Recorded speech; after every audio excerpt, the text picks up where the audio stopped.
Questions are power, but every kind of power comes with a fundamental choice and a corresponding price.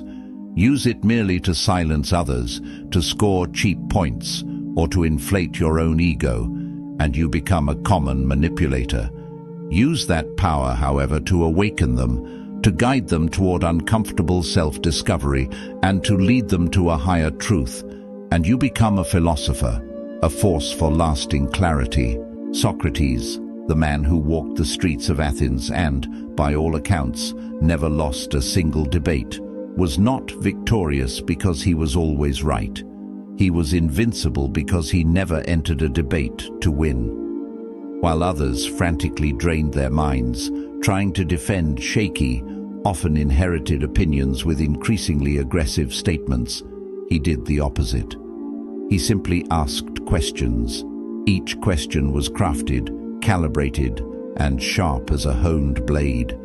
They didn't attack the person, but they relentlessly cut through their arguments, peeling back layers of self-deception until the entire structure collapsed under its own internal, unexamined weight. He never shouted over anyone. He never tried to look smart or superior. He used silence, impeccable logic, and patience. Weapons few people in the modern world have the discipline to master. And today, I will give you the 5-step psychological toolkit known throughout history as the Socratic Method. This is not casual advice. If you master this art, if you truly internalize these 5 questions, you won't just win debates. You will fundamentally control conversations, manipulate situations for the better outcome, and master the emotional and intellectual responses of the people around you. But remember this warning, etched deep into the marble of Stoicism. This power is not for those who seek momentary attention or the applause of the crowd. It is reserved for those who seek mastery. Mastery over the chaotic world of human opinion, and, far more importantly, mastery over themselves. Before we dive into the sacred 5 questions, let's understand the core principle. Why is it that asking always defeats arguing? And why are these 5 questions so devastatingly effective? When someone enters an argument, they expose themselves.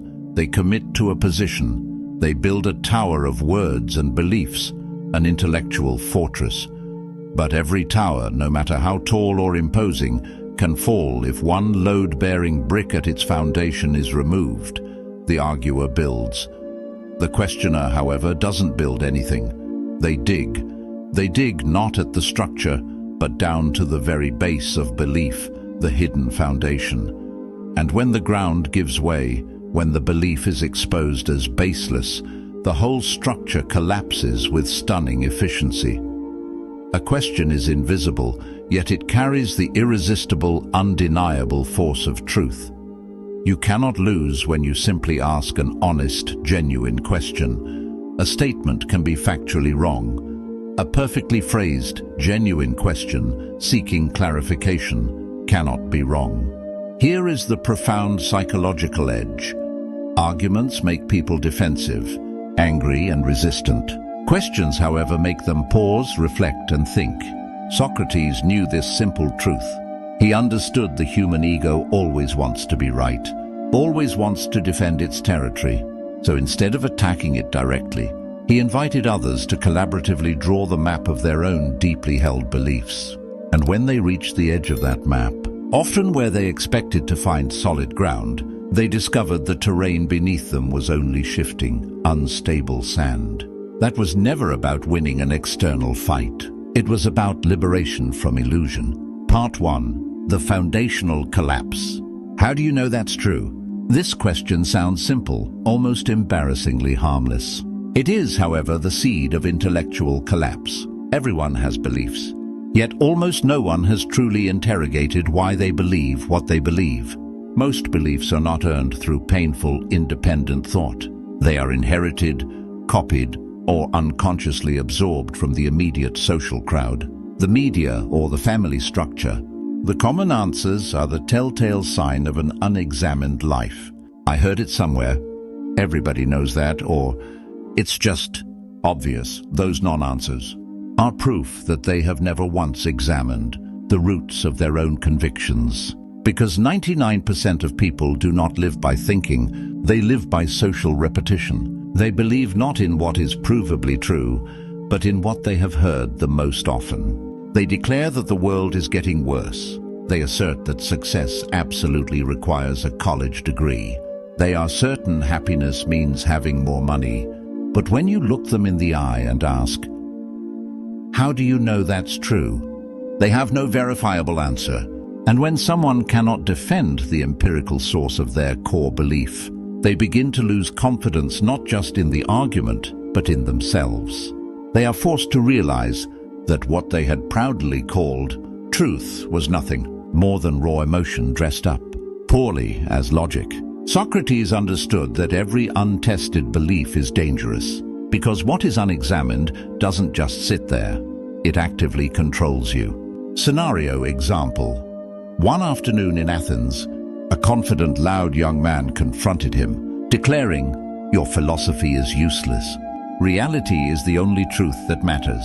Socrates, with his characteristic gentle smile, asked one question, "How do you know that's true?" The young man, flustered, replied, "Because everyone says so." Socrates leaned in, lowering his voice. "Everyone, or you?" No one remembers the young man's next stammered reply, only that he walked away in silence. For the first time in his life, he was forced to contemplate that his truth was merely a popular echo, real-life tactic. When a co-worker says, "This new task can't be done," do not argue the logistics, just ask, "Are you sure? Based on whose prior, demonstrable experience are you making that certain prediction?" Then, stay silent. That silence cuts deeper than any counter-argument, because it forces people to face the echo of their own unquestioned thoughts. Butte advanced variation. The ultimate philosophical weapon. What would have to be empirically true for your statement to be demonstrably false? That single question flips their logic upside down and forces them to confront the necessary conditions for their statement's failure, revealing the immense blind spot in their certainty. To part 2, the invisible foundation. 2. What are you assuming? Every human argument is like a massive iceberg. What you see, what is spoken aloud, is only the visible tip.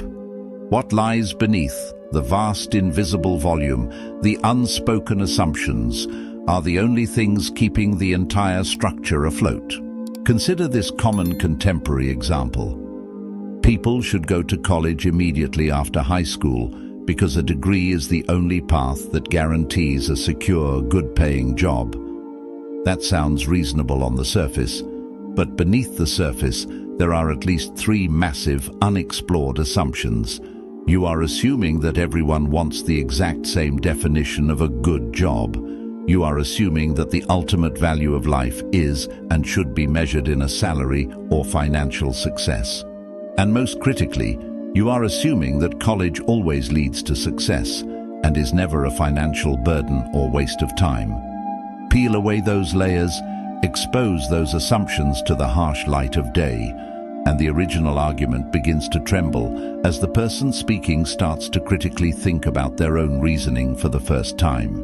This question doesn't destroy by direct attack. It destroys through pure, devastating awareness. It shines a relentless light on the foundational layer of belief that virtually no one ever examines. Stoic insight. Seneca once said, "We suffer more in imagination than in reality." This is because most people do not live by objective truth. They live inside self-imposed, untested assumptions. They cling to the belief, "I need other people's approval to be happy," but they never stop to truly ask, "What makes me believe I need that at all?" Of the mirror, reflection. When you hear a friend say, "I'm not good enough to start that business," ask them directly, compared to who, specifically, and by what universal standard are you measuring good enough? In that single moment, you have shattered the wall of comparison, the deepest root of human suffering. You strike directly at the hidden layer of belief, where core truths lie buried beneath layers of cultural baggage.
The Aurelian height of wisdom. Marcus Aurelius advised his son to understand another man's argument better than he understands it himself. That is the height of wisdom. The aim is not to agree, but to achieve complete intellectual mastery over the entire scope of the problem. The empathy bridge. In a sensitive personal conflict, do not rush to justify your actions. Ask, if you were me, and knowing only what I know, how would your feeling state compel you to act differently? One question can melt the ice of an entire conversation because it bypasses raw logic and directly engages the deeper human requirement, empathy and understanding. Tat part phi, the universal application. Marcos, what would happen if everyone thought like you? This is the fifth and final strike. It is the question that drags a noble, high-flying but poorly thought-out argument out of the clouds of abstraction and throws it down into the undeniable, messy reality of universal consequence. Someone says, we should all be free to do whatever we want, as long as we don't physically hurt anyone else. Sounds high-minded, doesn't it? But ask, if everyone truly lived that way, who decides what hurt means? What about profound emotional pain, economic instability, or long-term environmental harm? Who enforces the boundary? Suddenly, that beautiful, simplistic idea begins to fundamentally crumble because it cannot survive when taken to the final, logical extreme of universal application, the Kantian test. Marcus Aurelius wrote, "What is right cannot be right only for you, it must be right for all." A philosophical thought only has value if it can be universalized. If a principle collapses the instant you apply it to everyone, it isn't a truth. It is merely a flimsy disguise for a personal selfish preference. The consequence mirror. When a colleague excuses a small lapse by saying, "Relax, I only lied a little on the report." Ask, if everyone in this company lied just a little on every report, would the concept of trust still exist here? What would be the total cost to the business? This question is a mirror. It reflects the catastrophic consequences they are refusing to face. And in that horrifying reflection, the illusion of moral comfort shatters irreversibly. Boon, Part 6, Advanced Stoic Tactics for Control. Mastering the 5 questions is only half the battle. The other half is the flawless execution of delivery. 1. The strategic silence. After you ask your perfect question, say nothing. Not a word. Let the silence do the work. Silence forces the other person to fill the void with their own, immediate, unfiltered thoughts. Most people cannot handle the crushing weight of strategic silence, so they rush to fill the vacuum. And in doing so, they invariably reveal what they didn't mean to say or expose the nervousness in their conviction. 2. The clarification loop. When their answer is vague, general, or rambling, ask for precision. Ask, "Can you explain that specific term a bit more?" Then, after they explain, ask again, "Can you connect that term back to your original statement?" Keep looping and squeezing until they realize they don't actually understand the terms they are using. 3. The concrete example trap. Grand, sweeping statements always sound wise. Ask for something concrete and painful.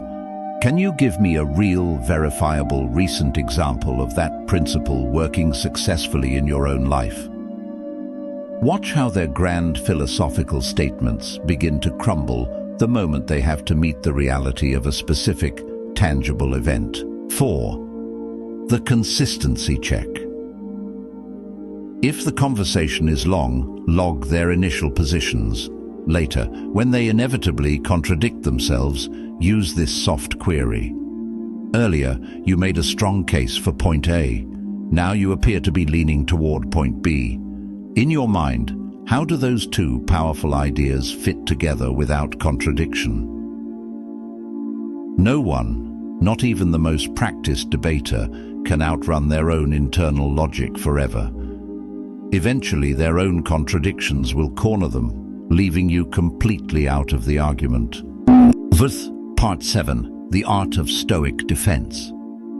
What if someone attempts to use the Socratic method against you? Do not react with defensiveness or emotional heat. Understand they are not attacking you. They are performing a necessary test on the truth within you. 1. Stay calm and compliment. Acknowledge their skill. Say, "That is an exceptionally good question." Or, "I appreciate the clarity of that inquiry." This disarms them. 2. The recentering move. Immediately pull them out from behind the wall of questioning and bring the conversation back to collaborative balance. Say, "That's a good question, and I'd be happy to answer it. But first, what is your current working view on that issue? I want to understand your position fully before I commit to mine." This forces the questioner to take a risk and commit to a statement, leveling the intellectual playing field. Part 8. When to put the weapon down.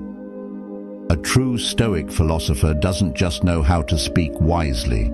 They know, with absolute certainty, when to remain silent. There are crucial moments when the Socratic method should not be deployed, because reason does not always heal emotion.